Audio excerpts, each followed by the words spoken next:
The call came in at 11:42 p.m., just minutes before closing. Westbrook Pizza was dead quiet, just me and my manager, who was practically staring a hole through the clock. Primera frowned. Old Mill Road was not so much a road as it was a dark stretch of forest with a few forgotten houses. By the time I finally spotted the house, crooked two-story Victorian with no lights, I was already 10 minutes past the promised delivery time. Before my hand even touched the wood, the door creaked open into darkness. "Hello," I called out, my voice sounding small. A distorted voice drifted from what looked like a living room. "In here, ...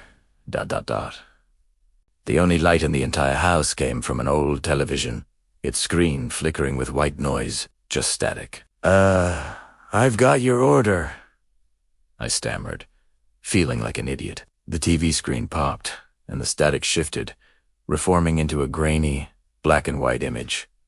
It was a live feed of the front hall, a live feed of me. My blood ran cold, ispunarund, but the hole behind me was empty. My pulse hammered against my ribs. "Look, if this is some kind of prank," I started, but my words caught in my throat. On the TV screen, a new shape materialized behind my own image. I could see my own breath fogging in the air. On the screen, the figure leaned in, its head tilting as if studying me. Then a long, blackened hand reached out on the screen and touched the back of my on-screen neck. I screamed and bolted for the door, but it slammed shut with a deafening boom. The shadow from the screen was no longer on the screen. It was in the hall with me, its limbs unnaturally long, its head scraping the ceiling. Its voice echoed from every corner of the house. "You're late." The cheese instantly started to bubble and burn, sizzling as if a blowtorch were held to it. I scrambled backward as the shadow figure reached for me again.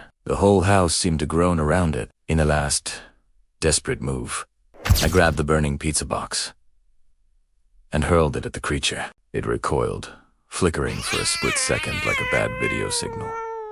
That was my chance. I dove through a side window, glass shattering around me as I hit the overgrown yard. When I dared to look back, the house was completely dark. No flickering TV, no shadow. Just an old, dead house. "Ten primera sa, doble o italiano."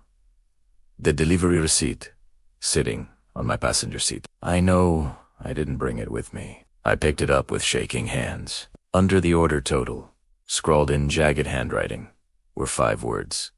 "Next time, be on time." And taped to the bottom, where a tip should have been, was a single, charred fingertip. It was still warm. I quit the next morning.